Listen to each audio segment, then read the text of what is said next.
It's day 4 on a Monday with the man, Frank SCALISH. It's day 4 on day 1 before the noon hour. It happens sometimes. Sometimes you got to do a little moving, you got to do a little shaking, and we gave you a recorded show last week, so we decided we're going to come at you with back-to-back BTLs. Kyle Patrick in the first segment with a regularly scheduled BTL programming, and then we're coming back with a camouflage-clad Uncle Frank on December 18th. I'm in my duck camo. Duck camo. That's we talked about that before. Duck hunting to me is an incredible amount of skill, B, an incredible amount of luck, for C, a really freaking short season. Oh yeah. No doubt about it. And the fun part about that is the last few times I was out fishing was in the heart of the duck season. And I'm fishing, and these guys are shooting all over the lake. There is very few things that you will encounter on the lake angrier than a duck hunter that is set up in a patch of reeds that you would like to flip. Well, yeah, but the thing is that us moving around keeps the birds flying, so they get shooting all day. Yeah, but moving around in other areas, you don't want to be moving around in an area where you want the flying ducks to land.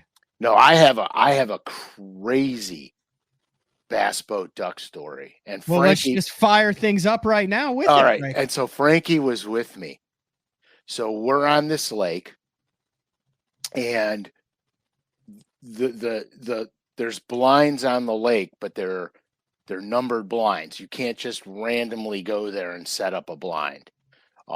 They're state blinds. So pretty much on every point is a blind, and on every point there's a pocket. Okay, so it's a point and then the pocket, a point and then a pocket, and so on the points there's duck blinds. We're screaming down the lake, and I mean we're screaming down the lake, and all the ducks are out where I'm running, and as I'm running, the birds are flying in front of me, and so I'm running, and there's a whole flock of ducks between me and the bank. They get up and they start flying, and they're flying pretty much even with the boat. I see where this is going. Dude, these guys in this duck blind unleash the mother load, and we're driving, and I go, holy shit, Frank, they're gonna be shooting to us, dude. You know what I mean? Because they're parallel with the boat. The ducks are flying right boat, like head level. Yeah, you got lead coming at you. And dude, Frankie turns around, and all you saw is a duck fall out of the sky, another duck fall out of the sky. You know, then I got in front of the birds at that point. These guys were laying them down, dude. And we were watching them fall out of the sky, dude. It was unbelievable. Kind of cool, but a little disconcerting as well. Yeah, it was a little. You know, I've been peppered with pellets many a duck hunting day. Really? In my bass boat, yeah. See, I've never really experienced that. I've been yelled at several times. Oh yeah, I was peppered to the point where this was during a Bassmaster event in Florida. My non-boater and I got in the hole of the bass boat, and the pellets were going all around the boat. You know, in the water. Mm-hmm. Now, obviously, the pellets were on the way. The trajectory was on the way down. So I don't think anything would have happened to us because it didn't even, penetrate the boat. But they were there. They were bouncing off the boat and everything. So I yell at the guys. I go, "Hey, we're fishing over here," and it's dead quiet, and you hear, "Hey, we're hunting over here." I said, "Okay, I'm out." There's nothing that'll make your heart jump into your throat than when you're fishing and everything's copacetic, and then you're just suddenly amongst the decoys. Oh yeah, and you don't even realize it. And you just look, you're like, "Oh, those aren't real." Yeah, that's and gig. Someone's looking at you with a loaded weapon. Yeah, that's a bad gig. That's fun. So you had a lot of fun, I understand. Yeah. Pro Bass Adventures Mexico trip was last week. We got there. I think we left Saturday. We fished Sunday, Monday, Tuesday, Wednesday, Thursday. Flew back Friday. Was in. I got a cowskin rug on Saturday from the Fort Worth Stockyards. 10-foot cowskin rug. Really a nice accent piece to the living room. Perfect. Got everything ready to go yesterday, and here we are today. So it seems like 10 minutes ago I was out on El Salto, just casting, catching, counting, and mounting. So it was crazy. Yeah. I think we could do a little. You want to do a little recap of yeah, the, let's do it. Yeah. I'm curious, dude. So yeah. I'm in. So we'll start with the thing, which was my nervousness was like getting there, right? Like I'd never been through like customs outside of Canada where, they're like, hey, you bring anything sketchy in? You're like, no. And they're like, all right, have fun. Enjoy time with our friendly neighbors to the north. So it's real simple going into Canada. I'd done it since I was little, but I had like a phobia of going into any other country because I'd never been through customs or anything. So I fly straight from Dallas to Mazatlan. Super easy. You get off the plane. They give you a little piece of paper. You fill it out. I had a little roll of tobacco, which everyone's like, I don't declare that. Like, it's no big deal. But I wanted to make sure I was above board. So, you get everything. You show your passport. Super easy. And then you just walk through and they're like, tobacco? And he said, yeah, I got 5 rolls. So I got searched, all my bags and stuff. And they're like, that's it? And they said, yeah. They had a dog sniffing everything. Guess what he was sniffing for? He was a fruit dog. It was making sure we weren't smuggling any bananas into Mexico.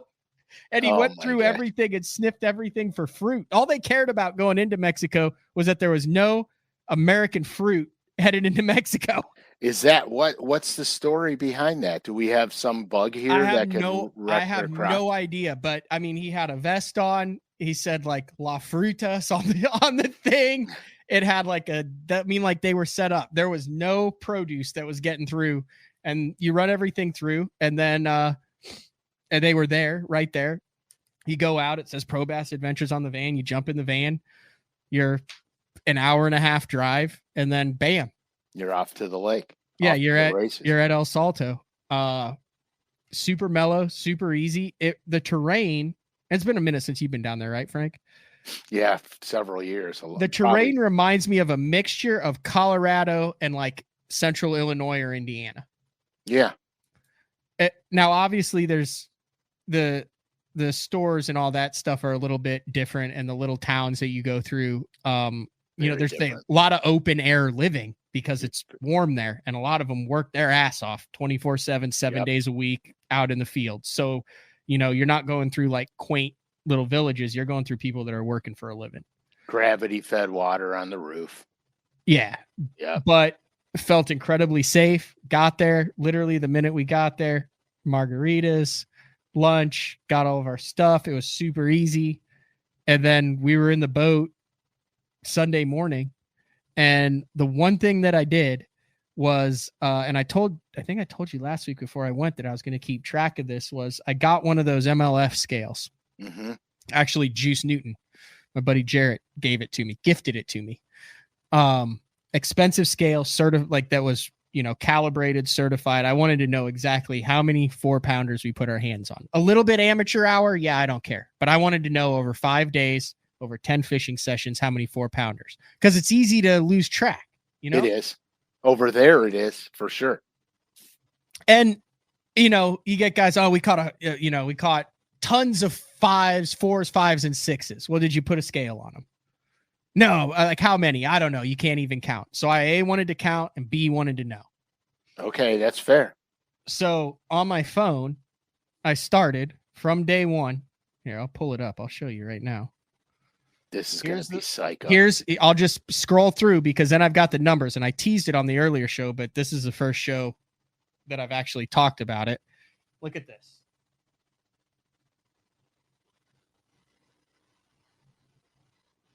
Okay. There's every 4-pounder that we caught of every session, when we caught it, and whether I caught it or Darren caught it. That's who I fished with, my buddy Darren. What's the grand total? 5 days of fishing. So you get out, they knock on your door at 5 in the morning, 5 exactly, like on the dot. Good morning. Coffee's outside, orange juice is outside. Take a shower, get ready, go down, eat. You're in the boat at 6 o'clock. You fish 6 to noon, then you come in, you do lunch, you take a siesta, then you go 2 to dark or 1:30 to dark. So it's about a 9-hour day, which I thought I'd be like, I don't want to stop for lunch. You're ready to stop for lunch. It's a great time. Grand total for the week. So that is 9 hours a day for 5 days, 2 people in the boat. We caught 93. What are you laughing at? 93 fish over 4 pounds. We caught, this gets even wackier. We caught 93 bass scaled over 4 pounds. 60 of the 93 were over 5 pounds. Oh my God. 19 were over 6. 5 were over 7. Or 6 were over 7. 1 was over 8, and 1 was over 9. That is a grand slam fest. So that averages out. I love numbers. That averages out to roughly 18.6 bass over 4 pounds per day. If you're fishing 9 hours with 2 anglers in the boat, that's 2 fish over 4 pounds per hour, which means you're catching every minute that we were on the water fishing. We caught a 4-pounder every 30 minutes from the time we got there till the time we stopped. That is fantastic. And that's not including the 3-pounders and the 2-pounders. No, and there we probably, so here's what we averaged. We averaged, I think, a 4-pounder for every 12 fish that we caught is about what we came up with. Because you could get on flats and catch pre-spawn males in the 2 to 3.5 pound range, literally every 10 cranks, right? Like you couldn't, like there was a time one evening where we wanted to go throw big topwater, but we were on a flat and I told Darren, I was like, just don't catch any for 5 minutes and we'll leave. We'll go throw topwater. So we have a shot at like a 10 because we were on a flat. We could not catch them. Like if we cast, it did not matter whether we were throwing a jig, a Carolina rig, a trap, anything. I'd be like, son of a gun, I got one. He'd be like, I got one too. We'd be like, maybe they cut. No, we just doubled up. We probably had 30, 40 doubles. I had one day where I caught 2 doubles during the day. I caught 2 on one trap, 3/4 ounce trap.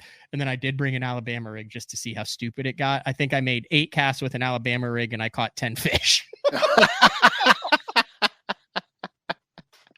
That's insanity, dude. That's an epic bass fishing vacation. Now, out of the 60 over 5 pounds, over half of those came on topwater. It was an epic a saltwater spook, a vixen, the Magnum popar. What was that color that Lure Net dropped a while ago? It's like a weird clownish color. It was like in the mag popar. Oh my gosh. It was like a Lure Net exclusive. Juice had one. He gave it to me, and I had like numerous 6-pounders that just deleted the thing. I'm trying to I can't think of the color name. Anyway, biggest fish of the trip came on the first day. 5.8 Kitech, big swim bait, ounce head, 22-pound Sunline, 7.6 extra heavy rod.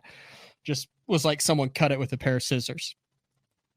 I'm caught up to it, jammed it. I mean, my whole side right here is bruised. I thought I had ligament damage in my last 2 fingers. By the end of the trip, I was holding the reel, like palming the reel like this, like no fingers on the trigger at all because it hurt so bad. I have a permanent lump in between my little finger, like right here. Like right here. Can you see that right there? Yeah. That is a permanent lump with potentially permanent ligament damage. That is from catching so many fish. Anyway, I jammed it. I thought I was stuck in a tree. It came up. It was a 9.4. A couple nights later, it's dark. We're right outside the where the lodge was at Pro Bass Adventures, walking a saltwater spook. I walk it. I feel, I hear a whoosh, set the hook. It doesn't move. It's an 8-9 on top. Oh my God. The last morning we made one pass down a bank and we caught 6 over 6 in about 25 minutes, all on top. That's insanity. 150 fish days, great food, great accommodations, felt 100% safe. So that's fabulous, dude. it was unreal, dude. That saltwater spook is completely underrated in the freshwater game. Yeah. So I went straight to the pop bar on the last day because I had one and it was probably 6.5. Flushed the saltwater spook, ripped the saltwater spook split ring off of the bait with the 2X treble hooks. That's how many freaking crazy big fish came on that saltwater spook. It was wild, dude. It was so much fun. Did not catch a single fish on a crankbait. Did not catch a single fish on a Texas rig. Caught them all on a swim bait and a top water and a 3/4 ounce trap. How much fun is that, man? It does not get any more fun. It is a bucket list trip. Plus, then if you look at my Instagram, it look like it is serious Alaska vibes. There's mountains all around. Yeah. The sunsets are this. It's embarrassing to post sunset pictures on Instagram because it looks like you filtered it out. It looks like you're like orange all the way up, shading all the way up. You know those like fake sunset pics that some people post? Oh yeah. Like you're like making it look less dramatic than it actually is in person. Well, you can't. It's like, look at that with your cell phone. Okay. Mm-hmm. That's like taking a picture of giant waves. They never look like what they really are. You know what I mean? It's always, if it kind of flattens everything out, but, here's how they all ate it.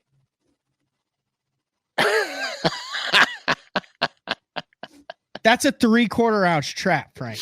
Oh my gosh. Here. It looks like a 1/4 ounce or look at that tilapia in that fish's mouth. Oh yeah, heck yeah. We're gonna get flagged because they're gonna be like, those aren't fish pictures. I sent you. Oh, here's a 6. Look at this. Yeah, that's that pop R color. Yeah. You could go into the archives and see what color it was. Was it on the paint shop? Yeah. Yeah, you can go into archives and see what color that's called. I mean, dude, we had numerous 5+ pound doubles. Oh yeah, dude. That's nuts. I sent you the 9, didn't I? Oh yeah, you sent it to me. Oh, you want to see what 2 5-pounders on one trap look like? Looks like that.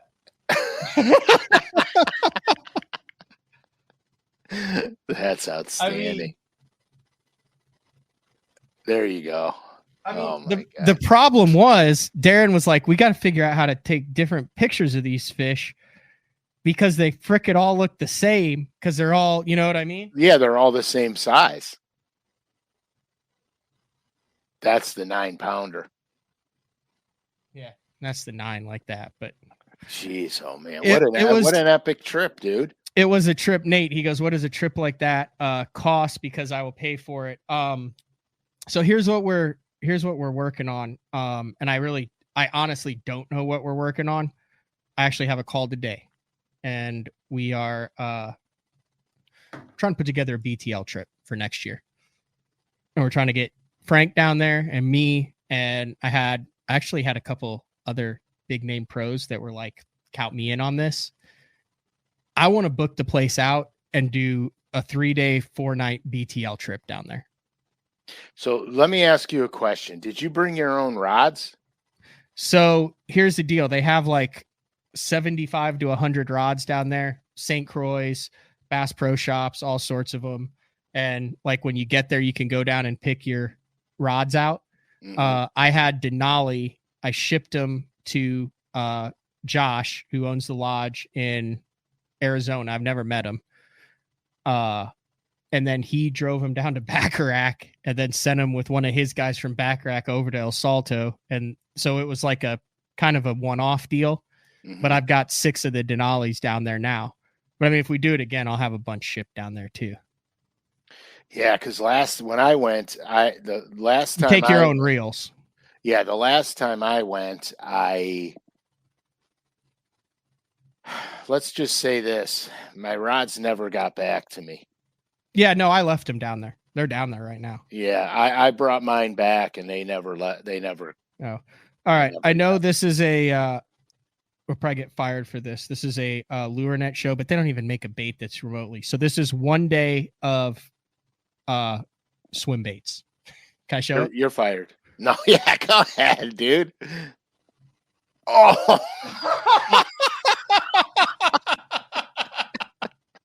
you That's got one day. you got 30 pounds of swim baits laying in the bottom of the boat.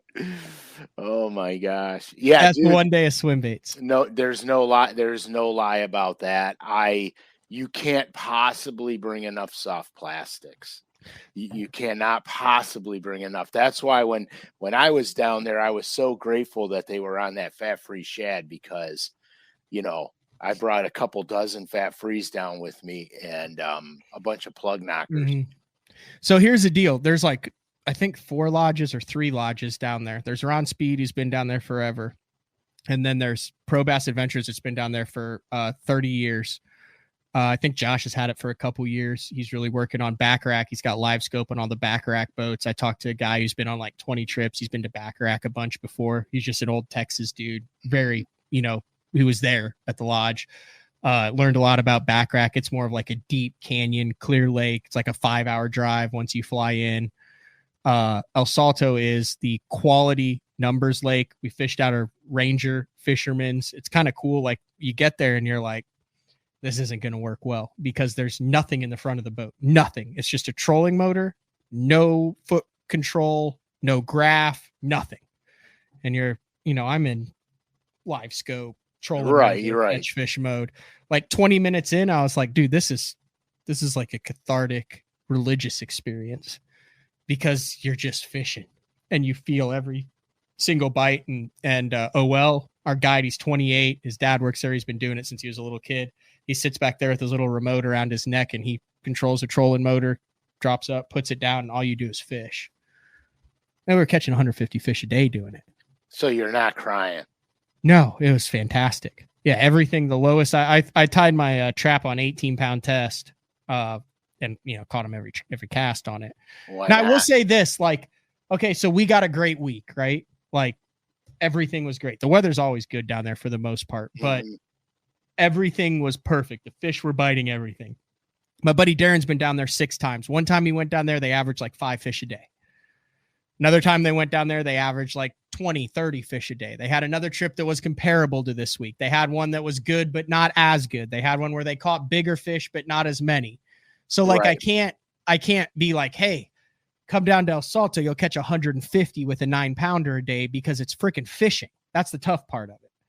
Well, but that's the nature of the beast. I mean, let's be honest. I mean, that's just how it goes. Even on the best lakes around here, it's not all, glitz and glory. I mean, it's just not that way. I mean, I've been on Lake Erie where I've caught, 5. And then, I thought of you because there was a group of guys from Louisiana down there, Cajuns. Okay. And one of the guys was smashing them on a jerkbait. Money. And he brought it into the lodge one day and he gave it, he's, talking to Cage. He said, this is the one. It was the oldest old school rogue that you could get. And it was the gold back, orange belly floating rogue. He was out there twitching it on El Salto, catching 75 a day. That's fantastic, man.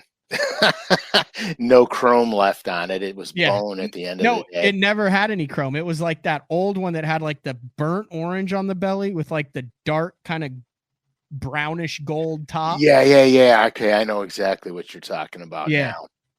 And he was twitching it around, catching them. It's really whatever hit the water. So anyway, that's the trip. I'm hoping, because all this has to kind of get done quick, I'm hoping we have something. If it doesn't work out, it doesn't work out. And then I'll go down there and tell everyone about how amazing it is for the next 5 years, because I'm kind of in for now. Like I'm going to kick off every season is to go down there for a week. But hopefully we'll be able to. Nothing like knocking the rust off, right? Yeah. Ballpark cost, like, I want to say like $3,000 around there. It depends on how much your flight is. Like if you want to use your flight benefits and stuff. Like I'm trying to work on like a 3-day, 4-night package deal. Who knows? I don't know. I'm being as honest as I can, Frank. I don't know if it'll come through, but I want you down there just hammered on 7-ounce Pacificos and margaritas, telling stories, and then going out and blasting them with Day 4 and BTL viewers. Like that, in my mind, is the perfect scenario. That sounds like a really good time, man. It really does. And the $3,000 for me, that includes the flight. Like Darren hooked me up with some points, so I didn't have to pay for the flight. Right, and you're close. Like for me to get there, I would have to fly from here probably into Texas and then Texas in to Mazatlan. Yeah, because there won't be a direct flight. So basically, hopefully we can get a package together that's like, hey, this is how much. So then the other thing that's weird is it's you tip. So you tip the ladies who do your food, you tip your driver, you tip the guys down at the dock. Your guide for the weeks is what you're tipping. So I brought the tips cost me $600.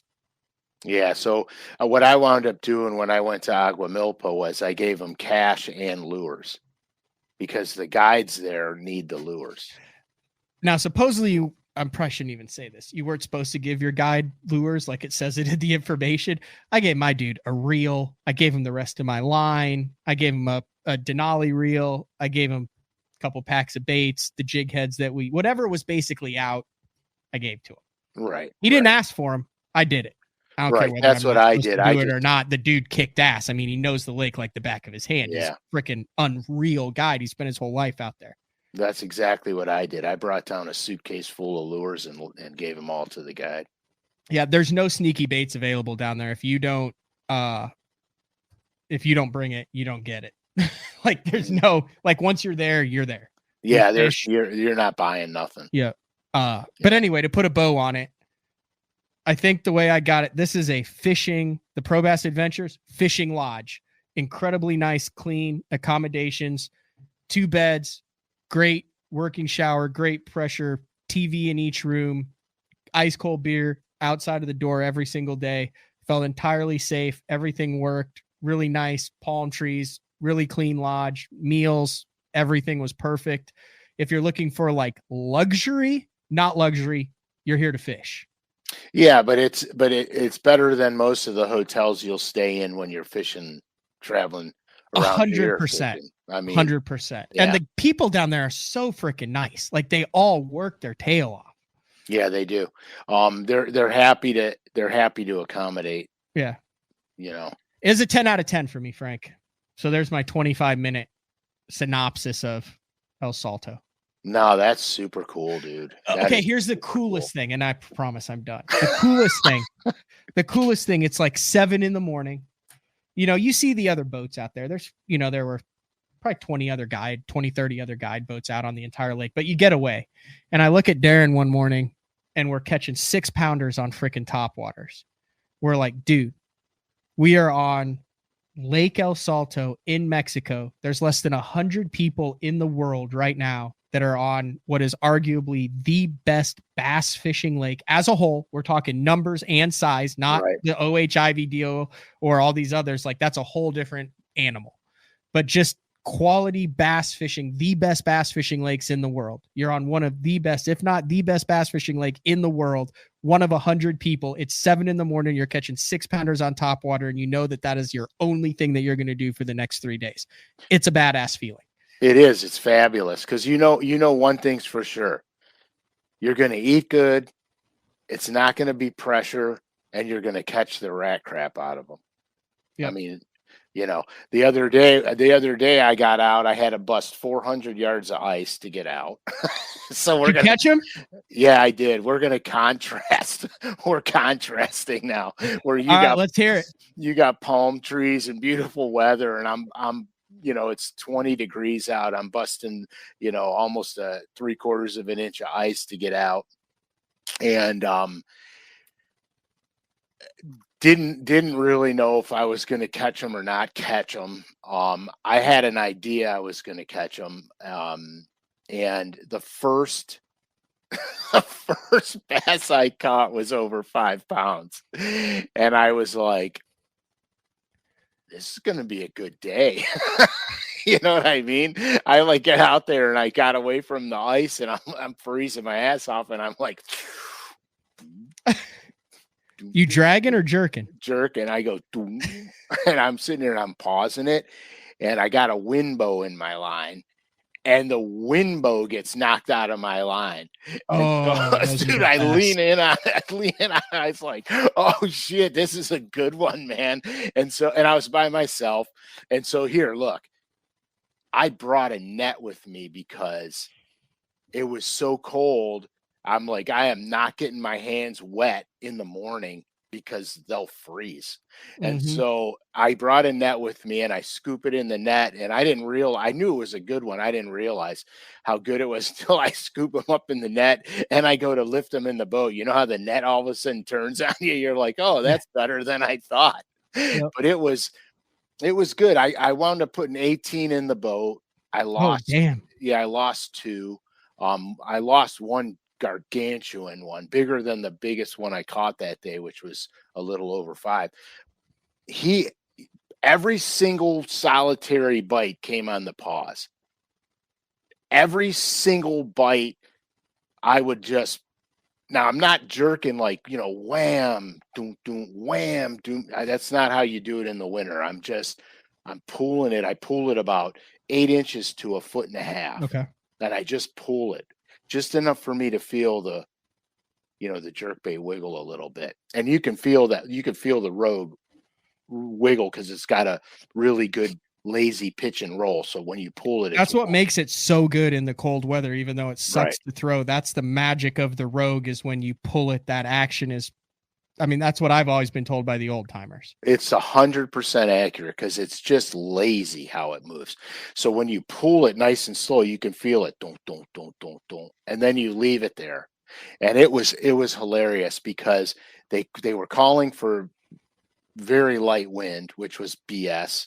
It was blowing like crazy. And I'll be honest with you, I mixed it up. I had a handful of different style jerk baits on also because I had to switch jerk baits as I was switching terrain, underwater structure. I needed some that would get a little bit deeper, some that would run a little shallower. I had to cover certain depth ranges. So anyway, the long and short of it was I had to leave early because I had to get home. And so I ran to another spot and I said, well, I'll have time. I'll make, I'll fish for 30 yards and then I got to go. And I catch a couple and I said, well, I'm going to go over here. Last place I'm going to fish. I cast out there. I catch a 3.5 pounder and let it go and put all my shit away and left and went home. And I was like, oh my gosh. You were the only boat on the lake? Yeah. I was. Awesome. Thank God. I hate I hate this time of year when I go out and see another boat on the lake. Just another boat. Doesn't matter. It doesn't matter. Boat. I don't give a shit if it's a duck hunter. I hate it. I'm like, come on, man. It's the middle of winter. You know what I mean? It's the middle of winter. You guys just stay home. I don't want to be in a hurry and I don't want to feel pressured. If there's a lot of guys fishing around, I get in a little bit of a hurry.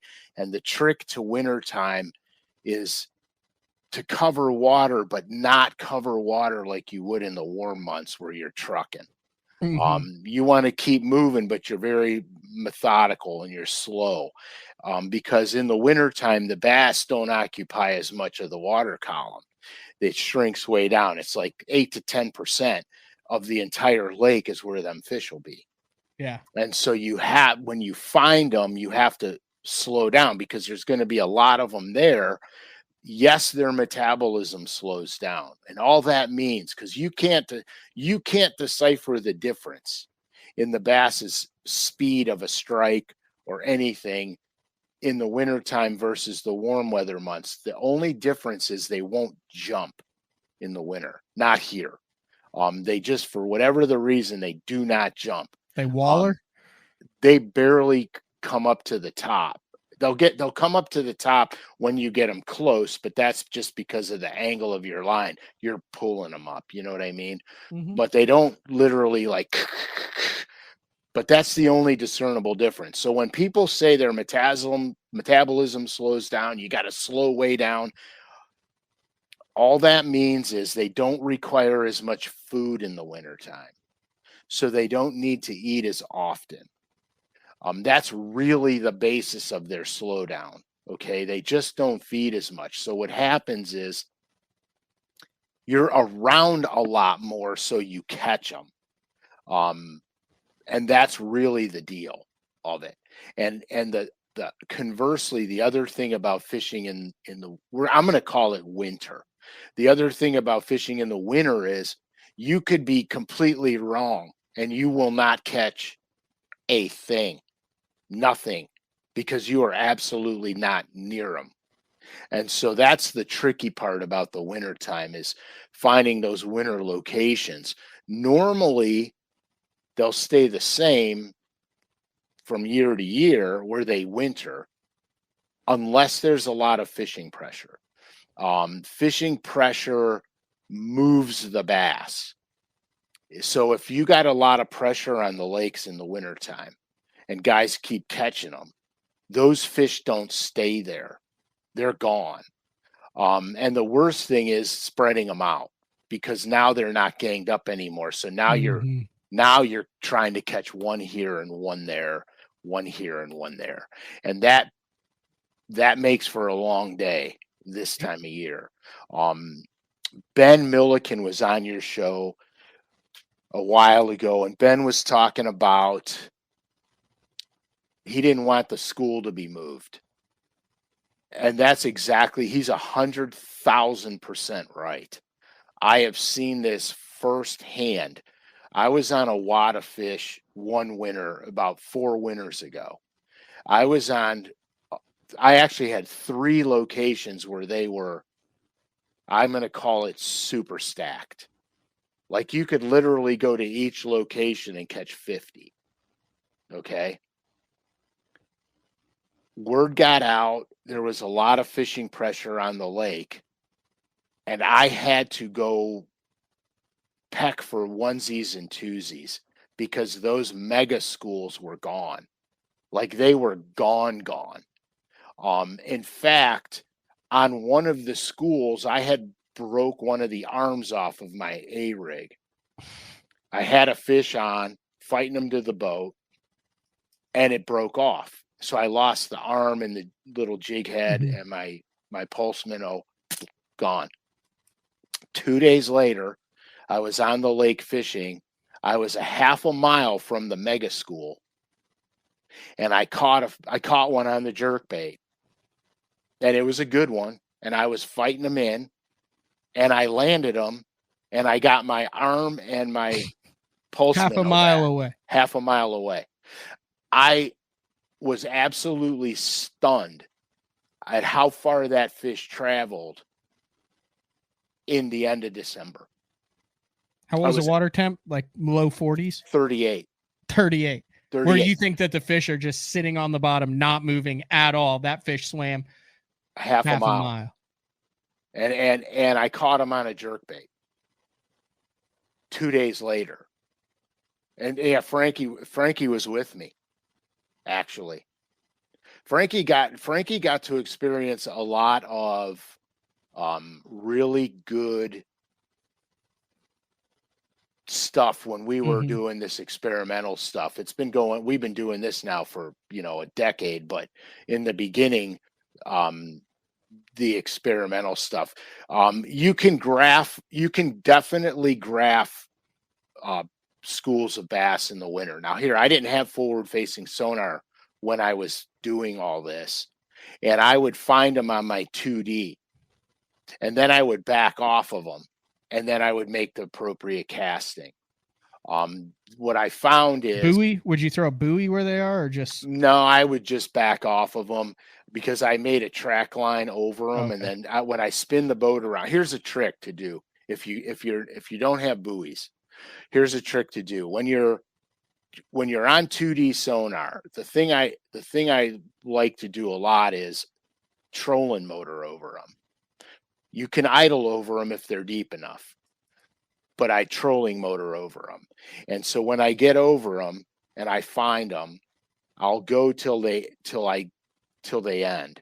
And then I turn the boat around and I cross over my track line 2 times. And so I have junction points over my track line, and I go, that's where the school started, that's where the school ended. And so on 2D sonar, now I could look at my track line and I know the quadrant that school is in. Yeah, and that's exactly right. You back off, spot lock, and catch them. Read that. Read Frankie's comment. Back off, spot lock, whack them, move a little, spot lock, whack them, move a little, rinse and repeat. That's last year we went to last year him and I went we were so fortunate. He has such a skewed perception because he Yeah, had you in the boat.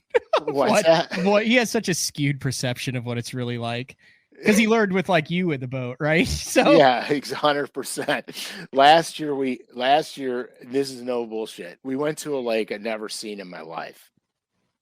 I get bored easy. So I'm like, I've never been here. It's kind of far. Let's just go anyway and just see. So I Google Earth the thing, and I'm looking at Google Earth, and I pick out like 5 places that I think I can catch them. And so I got my phone and I boop, boop, boop, you know what I mean, on the phone with the little things. So we get to this place. I've no idea. I've never even seen where I go. We're going to have to go here first because this will be a more manageable spot. And we run over there and shut the boat down. And I'm not kidding. The first fish I caught was like over 5. I said, oh my God, you got to be shitting me. And we plowed them. We absolutely plowed them. And we were coming back. And for shits and giggles, I said, well, let's just fish down the bank. And we were going back. And I don't remember if it was me or him. Because we caught so many fish, I honestly can't remember. But I either had one, I said, ooh, I think I had one. And he cast out and caught one. Or he said, I think I had one. And I cast out and caught one. And we were just going down the bank catching them, to be honest with you. I mean, it was stupid. It was really stupid.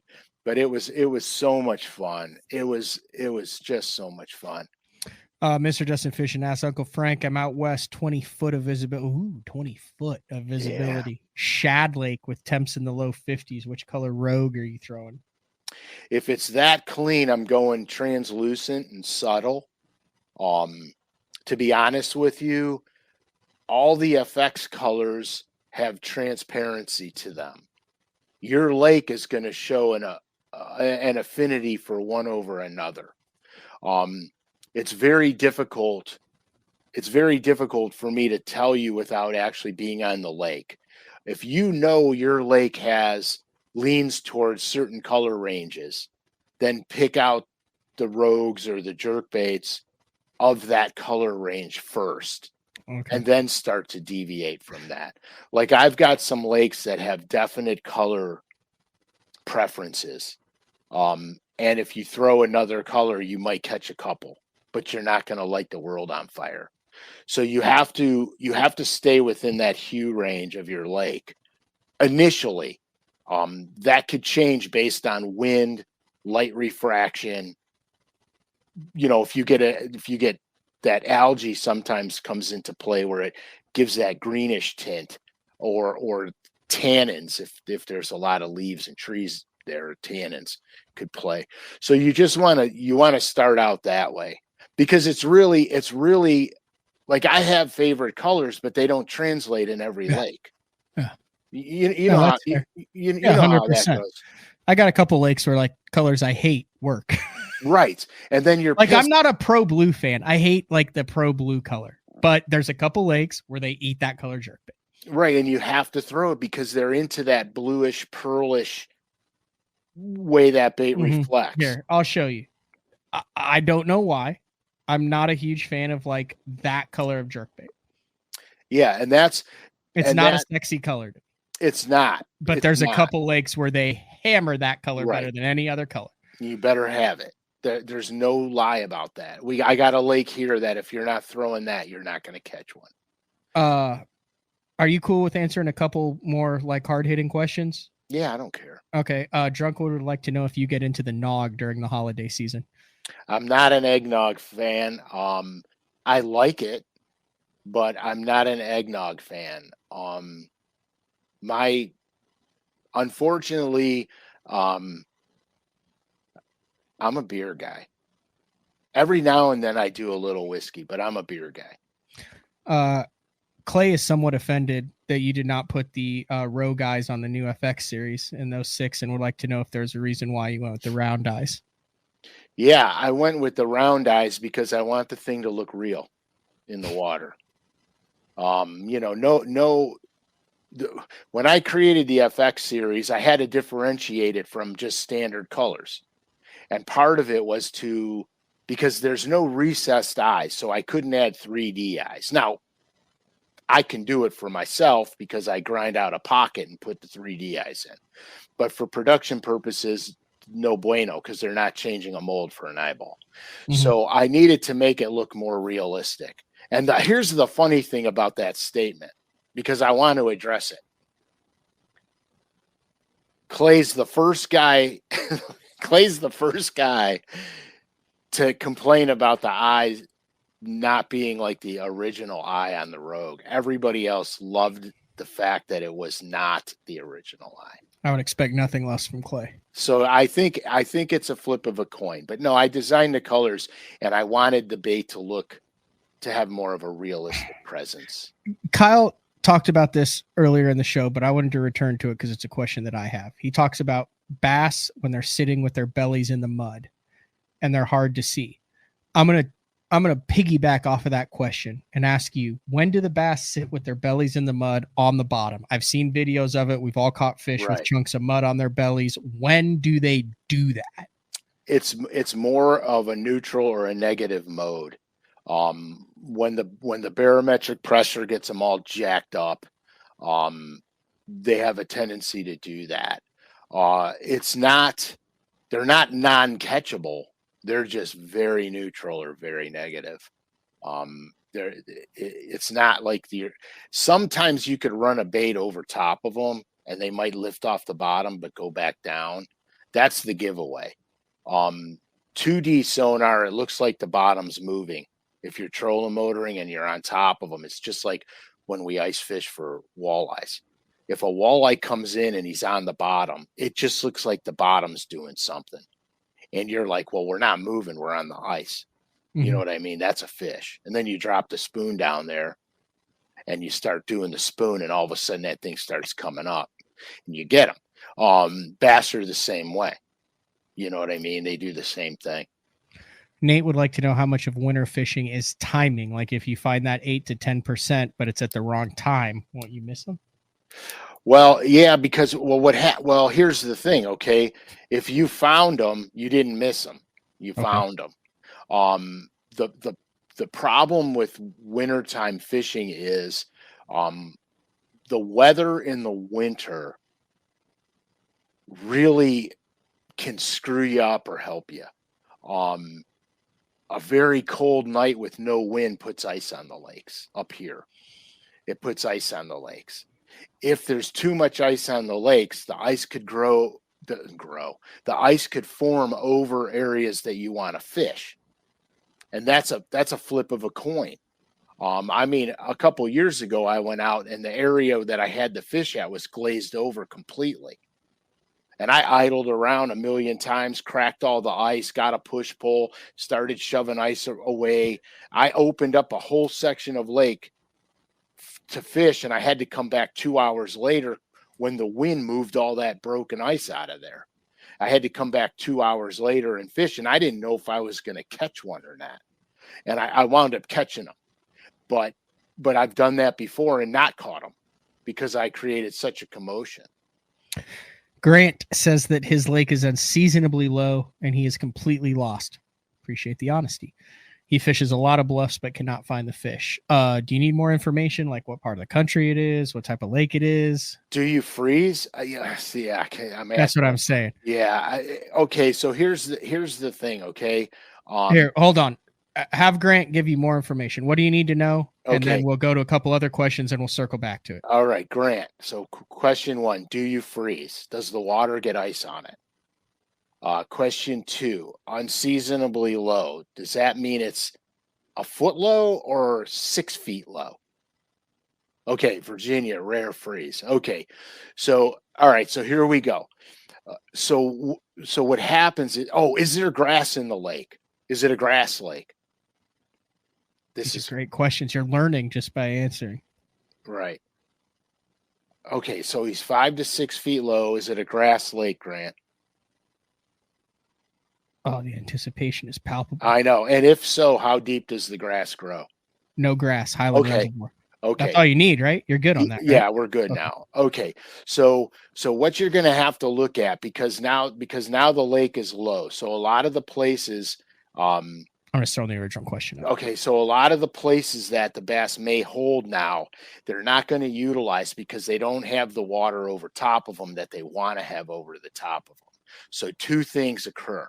Either you go to the same places that you catch them and back off, or you look at how the structural element lies to where you catch them at the normal water level of that for that time of year.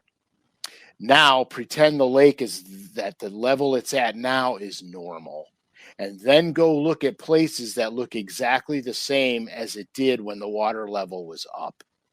But bluffs are weird, right? He says he fishes a lot of bluffs. Shouldn't the bass still be on the bluffs even if it's 5 foot low? They should, unless they're more comfortable with 20 feet of water over their heads instead of 10. Okay. You know what I mean? It's a comfort zone. Okay, so in the wintertime, bass are looking for a couple of things: food, comfort, and security. So is it a river impoundment? Is there current in the place? Because if there's current, the current will position the fish for you. If there's not much current and it's basically only wind generated, that's another thing. So when they're lowering the water, there's going to be current. That'll position the fish differently. Conversely, if the water's coming up, it's going to change the fish's position on stuff because now the current's reversing. It's going the opposite way. Okay, so where are you going? If let's say he's going this weekend, where are you going to start looking then? It's not on the bluffs. It's 6 foot low, Highland Reservoir, no grass, Virginia. I'm going to find areas that look exactly the same when the water's the right level. Okay. In other words, if you're fishing a place and you're normally catching them now and it's okay, the no current, lake being low. Okay, so now just remember this. So let's say your boat was in 22 feet and you're casting to 15 feet under normal water level for that time of year. They drop at 6 feet. So now you take that as the normal level. So now you look for places that are going to look and behave exactly the same with your boat in that 22-foot mark or wherever that boat position is. Okay. And start there. And so you can narrow down smaller areas of the lake and cover it that way. You'll know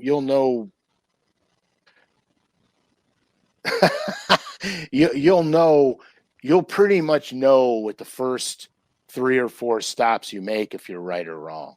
And if you have electronics, depending on if it's 2D forward or what have you, if the fish are suspending, you'll see them. And if there's bait present, you'll see the bait. And if you see the bait, you're getting close. Here's an interesting question. Bank fishing in winter. Okay, so this is a great question because there's tons of bank guys. Mm-hmm. So the place I'm going to look for in the winter, if I'm off the bank, is something that has deep water access very close to where Keep I'm rolling. fishing. I'll be right back. All right. So I'm going to look for something that has deep water access close to where I'm fishing, but I want to have some structural element of a flat nearby. So these fish have a tendency to gravitate from that edge, from the deep water edge to the shallow water edge to feed. Another key thing to remember on lakes that don't experience big drastic drawdowns, you can still catch bass shallow. So if you find blowdowns that are on channel banks, not blowdowns on the back pocket of a flat that's 6 inches deep, something on a channel bank where the bass could just suspend in the tree or unsuspend and get down the break, that's a high percentage place to fish. So bank anglers, you want to look for an area that has deep water access, some shallow flats nearby. When I say nearby, if you're standing on in an edge, and then you should be able to cast to the flat edge or cast to the deep edge, something that gives you, so you're fishing that transitional area. And then if it's a grass lake, you want to look where the grass is broken and where you have clean zones, because the bass will be in those clean zones using the grass edges to travel. All right. Andy is in Kentucky. He fishes mostly darker water. What would be the best bait to use during this time of the year? Okay, so dark water doesn't mean dirty. Let's clear that up first. Muddy water is bad in the winter. And muddy water is like when you look at it, it looks like coffee and cream. That's muddy water. Dark water could be tannin. It could just be dark water. Mm-hmm. But it's still clear. You put a bait in it and you're like, oh man, I can see that down 4 or 5 feet. You're still going to be using the same stuff: jerk baits, A-rigs, blade baits. You're still going to use the same stuff in dark water. So that's not really going to change. Oh, that's the same question. Yeah, I just throw it back up there. Yeah, that's not going to change. I'm a big jerk. Here, look, I'm going to make this simple, real simple. Okay. I'm going out. It's the winter. A-rig, jerk bait, jig, some type of sparky head system. You can use Great Lakes Finesse craw because the pinchers float. You just put it right on a jig head. You throw it out there and you slide it along the bottom. Mm-hmm. Not quite like snatching a tube, like when you drag a tube. You slide it along the bottom. When you come in contact with some debris, you just gradually shake it and move it through. If it's grass, it'll just poof right through the grass. And that's pretty much what I'm doing. And that's clear. Yeah. So if you got 5 or 6 foot visibility, I would be all about a jerk bait and a jig. A darker water, are you not more apt to throw gold? I've got a lake. Is that just me? No, I've got a lake it's a gold lake. I mean, it's just a gold lake. And that water ranges from, looks like Coca-Cola to dark green, depending on what the wind does to the dang thing. And gold works really well in that lake in both of those conditions. But when I'm throwing minnow style baits, I'm still throwing naturals. I'm still throwing real natural bait fish looking stuff. Nick's going straight for the jugular. He just wants to straight up know what you're throwing on Erie right now. Well, Nick, I'm going to just tell you right now, this time of year, probably blade baits, tubes, and A-rigs. I mean, I mean, it's hard to beat a blade this time of year on the lake. It just really is. All right, and And I let's don't. run through your favorite blade bait. I've got Lure Net pulled up here. What am I searching in for? If we were just gonna pull up, if you're gonna buy 2 blade baits, am I searching? Okay, so just go to Head and Sonar.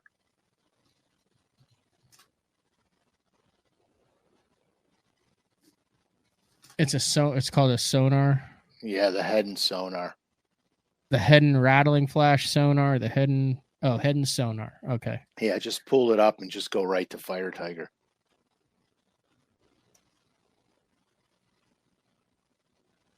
Fire Tiger, and then go from Fire Tiger 1, 2, 3, 4, 5, 5 over.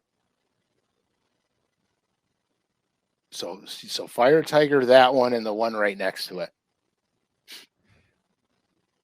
Those are my 3 favorite colors.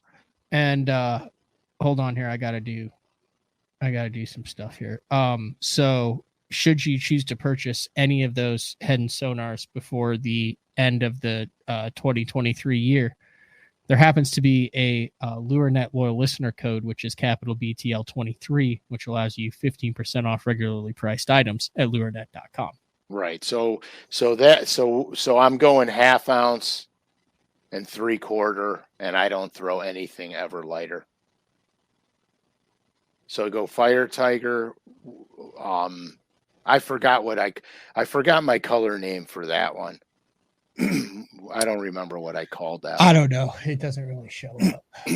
But now the lemon lime shad. Okay, so lemon lime shad. So there you go. Fire Tiger, lemon lime shad, and now that's a good one in a gold color lake because it gives you that purple hue to it too.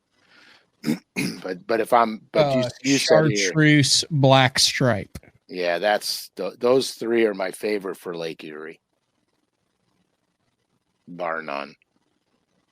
And then what I do, which you don't have to do, but what I do is I'll put a split ring on, and I'll put a split ring on the hook hangers. Oh, on the hook hangers, yeah, because they've got those goofy folded over hooks. Yeah, so here's why I do that, because you're always banging that thing into the rocks, and the hook's dull. Mm-hmm. And so I want to be able to change them out. Yeah, that's fair. And so that's what I do. And I, like I said, I don't throw nothing less than 1/2 ounce ever. Caden, there are several BTL day 4s with Frank Scalish that are hours of nothing but blade bait talk. You can probably Google that, or I would message you can just go into the BTL thing and go through all of them and figure out which one it is. Yeah, so Scott Turdo has the list. The list is on, I don't know where the list is. He's got a list that has every single topic on it. Yeah, so the weird thing is that sometimes you're dragging it like a Carolina rig. Sometimes I'm lifting and dropping. Sometimes I slow reel it and let it bang into stuff as I'm slowly reeling it. Your structural element that you're fishing and how steep the structure is going to determine more your retrieve rate. If I'm fishing a very steep break, you have to lift and let it fall, lift and let it fall. Mm-hmm. If I'm fishing a gradual, slow bump, you can drag it like a Carolina rig over the bump. So what you're fishing is kind of really going to determine that. Brown's got a shot this year, dude.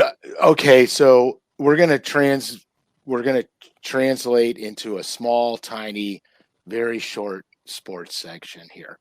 Transition. As soon as I cough and clear. Translates what I was doing in Mexico all last week. Okay, so you have to remember something. The Browns, 27% of the Browns' salary is on injured. They're not playing. We've got one first string guy on the front, the O-line. Okay, we're a mess. And we're still winning games. which I attribute a lot of that to Flacco because he's very calm and cool under pressure. I mean, he was like hanging out at home doing nothing, right? And then they brought him back. Like he was just hanging out. Well, he didn't retire. He just wasn't picked up by anybody yet. And so, you know,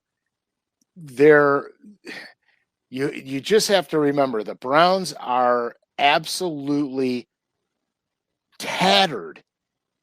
Most of their first string offense is not even in the game.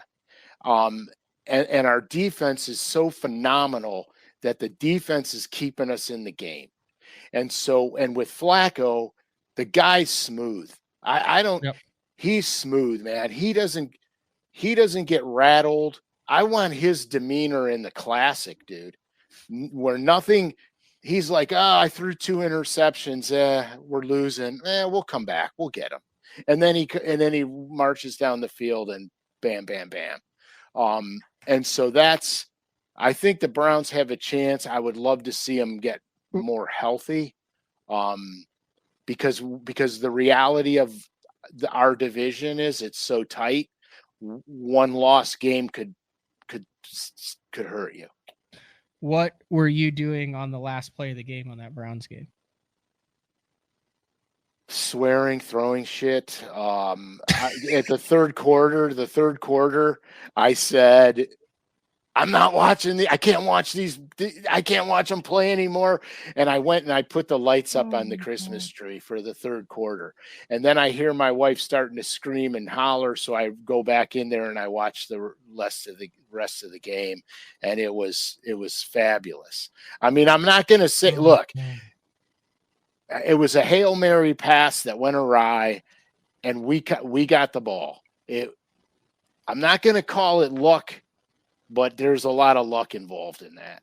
So we won. A W is a W, whether it's by 1 ounce or 10 pounds, a win is a win. So we'll take it. I got one other thing, and then we can do whatever you want. Okay.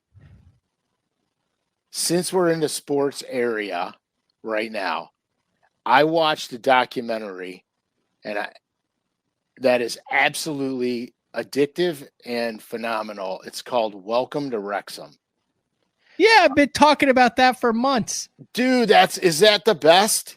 Yeah, with Ryan Reynolds. Yeah, if you guys get a chance to watch this, you won't regret it. I've talked about it at least a half dozen times on the show, and I have never in my 39 years of life sat down and watched 90 minutes of a soccer game. Dude, that documentary, not only is it hilarious, it's hilarious because of the two actors that bought the team. Hulu. Watch it on Hulu. Yeah, but they do such a good job with building the character of the sports players to the city, to the fans. It reminded me of being a Cleveland Browns fan, where you just spent the last 20 freaking years pulling your hair out for nothing because nothing good ever happens. And then, and so there was a lot of the anxiety of being that team's sports fan that I could relate to, but it was fabulous. It was a fabulous documentary. Have you watched all of season 2?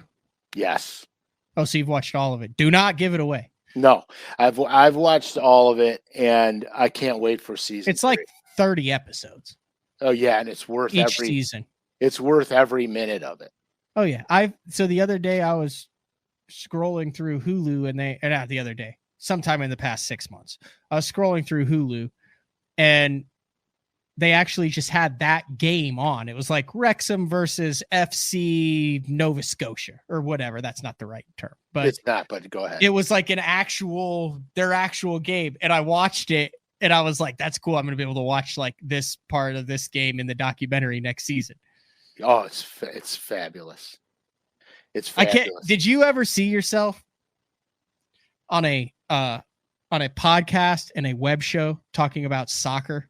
Not in a million years. My daughter played soccer in high school, and I hated every minute of it.